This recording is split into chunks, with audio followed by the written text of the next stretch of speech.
Hi AP Econ.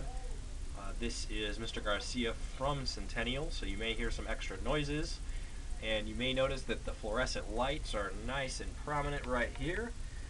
I will do my best to avoid such ugly features in future videos or future chapters. So today we're going to begin Chapter 4, pages 83 through 88. The pages define things such as transaction costs and voluntary exchange. We're not going to spend our time on that. What I want to spend time on is emphasizing what happens when we have both supply and demand in a market, and what happens when both of them change, or what will occur in the market. So I have two situations, A and B, and we're going to be looking at them. And this is the fireworks market. One thing I want to do really quickly is draw a supply and demand curve for this market. So first off, we need supply is an upward sloping curve, you may remember, and then demand is downward sloping. Sorry for the little squiggle there, but it will be just fine. So that's demand one. This is supply one. If you remember, this is the equilibrium price, P1, or sorry, Q1, my bad. This is P1. Remember, our P and Q stand for price and quantity, so price of fireworks and quantity of fireworks. This market is in equilibrium currently. Ceteris paribus, this market will stay like this until we have a force acting on it. So let's go to situation A. What occurs when the 4th of July is coming up? That's what that says. 4th of July is coming. And then there is a new piece of technology, let's say a new machine to produce fireworks. If you remember from our last video, those are both determinants of supply and demand. Specifically, the 4th of July coming, that would be an increase in demand.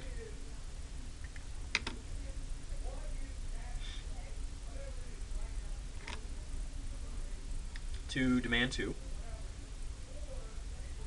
So demand has increased, and let's also say that there is new technology. New technology represents an increase in supply.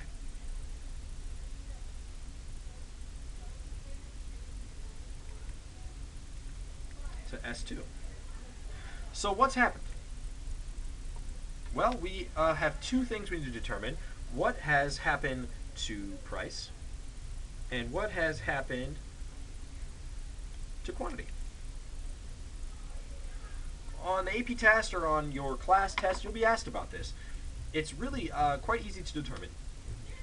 What you need to do is look at your graph. What we have is if we have a new equilibrium here, we have an increase in quantity, quantity 2. We know that quantity will increase. However, what's less clear is dependent upon how much demand increases or how much supply increases in this particular example is what happens to price. What if supply increases more relative to demand? Or if demand increases more relative to supply? In this particular example, I've drawn demand further away from its original curve than supply. So it looks like in this example that price is higher. But what we need to recognize is that this is an indeterminate value. There's no way we can know whether or not price goes up without more information, whether or not the market is more flexible to those forces, like which one is more powerful, 4th of July coming up or a new piece of technology. So IND here means indeterminate, not independent. We do not know the way to determine whether or not price has gone up.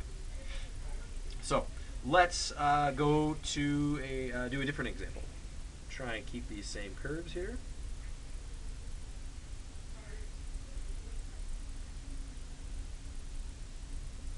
So in part B, or example B, we have a news story, and I put disparagingly about America's youth, a story about a dumb kid who blows off his hand during the 4th of July season or right before it's with a firecracker or something. What will change? And then in addition, we have workers negotiating higher wages. The news story about a dumb kid, in this particular example, refers to demand decreasing. People will purchase less fireworks because parents are fearful of what's going to happen to their kids when they purchase fireworks. The other situation is workers negotiate higher wages. That's a determinant of supply because it's an input cost. So supply decreases.